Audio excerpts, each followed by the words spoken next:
안녕하세요. 자신만만 적용기술사 뉴페이스 김은숙입니다. 자, 오늘은 뉴페이스 정확하게 넣었습니다. 자, 강조하고 있죠.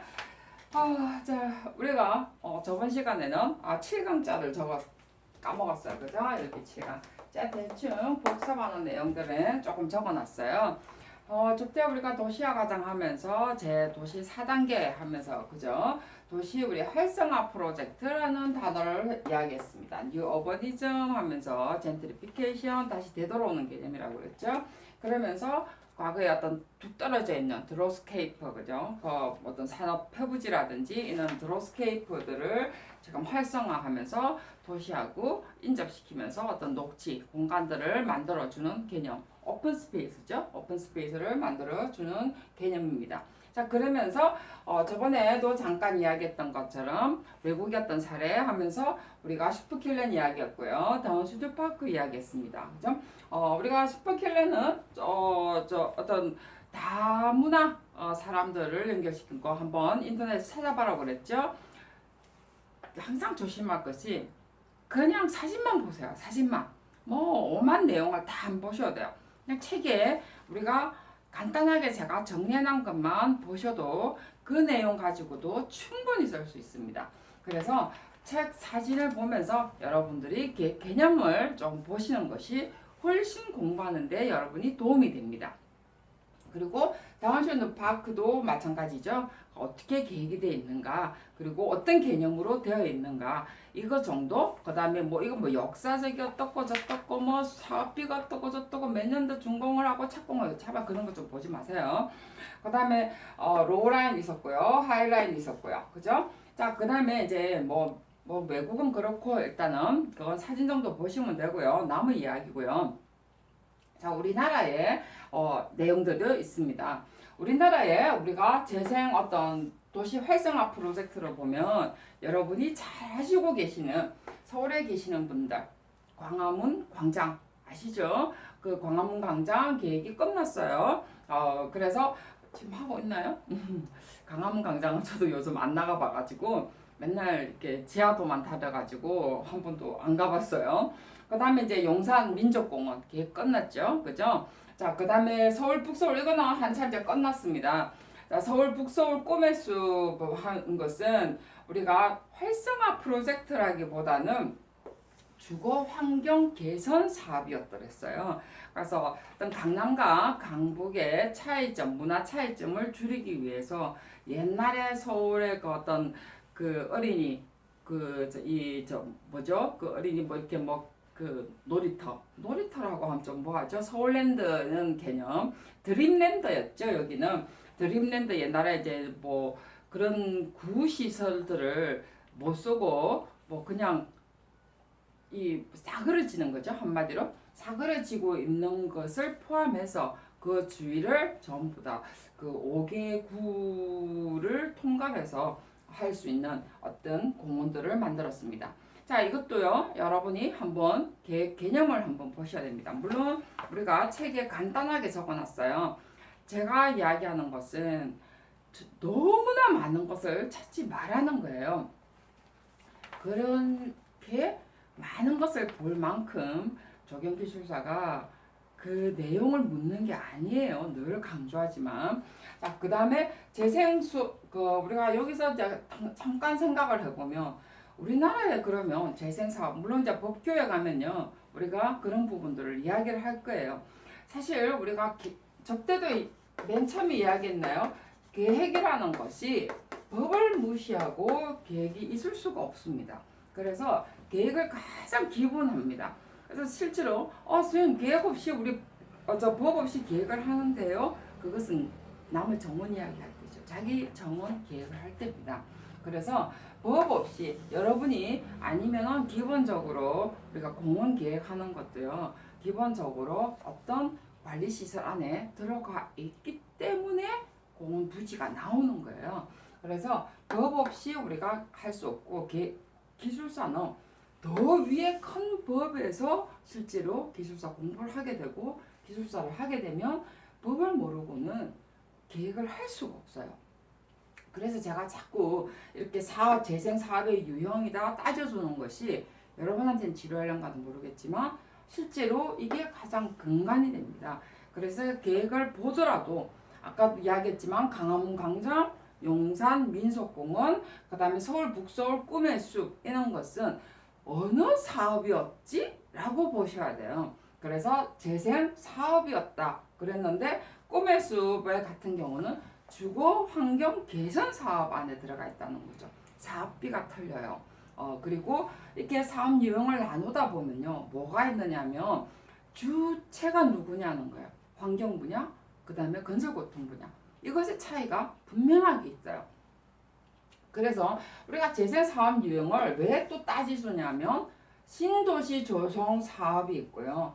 수원 같은 경우는 수원의 광교 그죠? 수원의 광교 신도시 같은 경우는요. 신도시 조성 사업에 의해서 만들어진 어떤 그 사업의 유형이라고 보시면 되겠죠. 그 다음에 도시 재생 사업이 있고요. 도시 재정비 사업이 있습니다. 그래서 각각의 어떤 사업비가 틀리다는 거죠. 그래서 여기에 우리가 책에 보면요. 그런 내용들이 사실 나오게 됩니다. 그래서 이걸 제가 일일이 다 설명을 하면 여러분은 지겹겠죠. 그죠? 그래서 이런 부분들 여러분 한번 꼭 읽어보시고 저는 공부 포인트만 찍어줘도 충분할 거라고 생각을 해요. 그래서 공부의 방법이 여러분은 늘 이야기지만 기술사를 공부하는 겁니다. 여러분 기사를 공부하는 게 아니고요. 기술사를 공부하는데 선생님 꼭 이걸 다 알아야 됩니까? 아셔야 돼요. 이거를 구분을 할 수 있어야만이 여러분이 답을 쓸 때 가능하다는 거야. 나중에 진짜 다음에 한 8강쯤 되면요. 아까도 늘 강조하지만 제가 도시 농업이 도대체 왜 여러분이 저는 그런 답을 적는지 저는 이해를 못하겠어 솔직히. 도시 농업이 국토교통부께 있고요. 환경부께 있고요. 산림청께 있고요. 그 다음에 농림축산부께 있어요. 그러면 우리는 고작 하는 게 뭐야? 도시농업은 뭐 권리형이 어떻고 뭐 학교형이 어떻고 뭐가 어떻고 주거형이 어떻고 아파트형이 어떻고 저떻고 다 써요. 근데 제가 알기로는 여러분은 아무리 그래봤자 뭐라고요? 국토교통부의 도시농업 이야기밖에 안 했다는 거죠. 그래서 항상 이것의 단어를 쓸 때 여러분은 찾을 때 주체가 어디지를 아셔야 돼요. 그래야 이 시험의 명목이 뭐 때문에 묻는가를 아신다는 거야. 답지 형식요 그거요 기능이에요. 기능을 그렇게 목매갖고 쓰고 있다는 거죠. 그래서 여러분은 이게 사실은 더 중요해요. 적용 기술사가 되려고 하면. 그래서 여러분이 제가 늘 책에 지금 이번에 그런 내용들 때문에 제가 책을 전면 앞에 걸 무시하고 다시 썼더랬습니다. 그래서 이제 이런 것을 포인트로 잡고 여러분한테 지겹더라도 귀에 못이 박히도록 제가 이야기를 해드릴 거예요. 그래서 아까도 이야기했지만 이제 이렇게 재생사업 하면서 저도 약간 이제 구분이 안 가기 때문에 좀 보고 하겠습니다. 여러분도 당연히 보셔야 되겠죠? 그리고 머릿속에 자꾸 넣으셔야 돼요. 그리고 자꾸 써셔야 돼요. 외우려고 하지 마시고 자꾸 써서 그걸 익히셔야 되죠. 그래서 여기 보면 신도시 조성 사업에 우리가 가장 대표적인 게 영종도 하늘공원, 그 다음에 뭐 책에도 많이 실려 있습니다. 얘가 그래서 수원 뭐 광교라든지 이런 것은 신도시 조성 사업으로 했고요. 그럼 신도시 조성 사업은 주체가 뭐냐 이러면 뭐 도시 개발공사 아니면 토지공사 그죠? 지금은 토지공사죠. 토지공사일 수도 있고요. 수원시일 수도 있고요. 그래서 이런 부분들 조성 사업의 사업비가 틀리다는 거. 그 다음에 도심재생사업 같은 경우는 대표적인 게 여러분 부산에 사는 사람 아실 거예요. 부산 시민공원이라든지 그 다음에 여러분 지금 계획이 끝났던 용산 민족공원 이런 것은 도시재생사업에서 나오는 겁니다. 그 다음에 이제 도시재정비 사업이 나오죠. 도시재정비 사업 같은 경우는 광화문 광장입니다.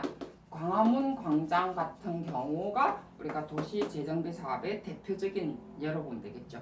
조금 더 그 과거로 가면요. 선유도 공원도 도시 재정비 사업이죠. 어찌 보면 이제 서울시에서 이렇게 돈을 대는 경우라고 보시면 되겠죠. 도시 재정비 사업 같은 경우는 그다음에 뭐 도시 재생 사업 같은 경우는 뭐 국가의 어떤 예산을 가지고도 할 수 있는 거고요. 그죠? 그래서 주로 특별법 가지고 이용이 되는 거죠. 이런 것은 특별법을 많이 사용을 합니다. 그다음에 이제 또 우리가 잘 알고 있는 뭐 어제는 서서울 호수공원이라든지 이런 것은 다 뭐 재정비 사업이나 아니면은 아까도 이야기했지만 주거 환경 개선 사업으로서 우리가 예산을 받아갖고 하는 거죠. 그래서 이런 것이 우리가 근거법을 잘 알고 그 다음에 내용을 보셔야 눈에 보이는 게 더 많아진다는 거 여러분 항상 기억을 하시고요. 그 다음에 이제 여기서 또 들어오는 것이 뭐냐면 이게 또 다 시험에 나왔던 거예요. 실제로 이런 것들이 다 국제 공모라는 거죠. 자, 시험에 이제 이런 것도 이제 그 국제 공모의 절차가 시험에 나왔었고요. 국제 공모의 어떤 과정이라든지 이런 것도 나왔습니다. 자, 물론 절차와 과정은 아주 간단해요. 실제. 왜요? 공모를 하고 공고를 하고 그죠? 그 다음에 초청을 하고 현장 점검을 해야 되겠죠? 현장 점검을 하고 난 다음에 거기에 맞도록 계획을 각자 하고 그 다음에 그 프로젝트에 관해서 설명을 듣는 어떤 과정이 있어요.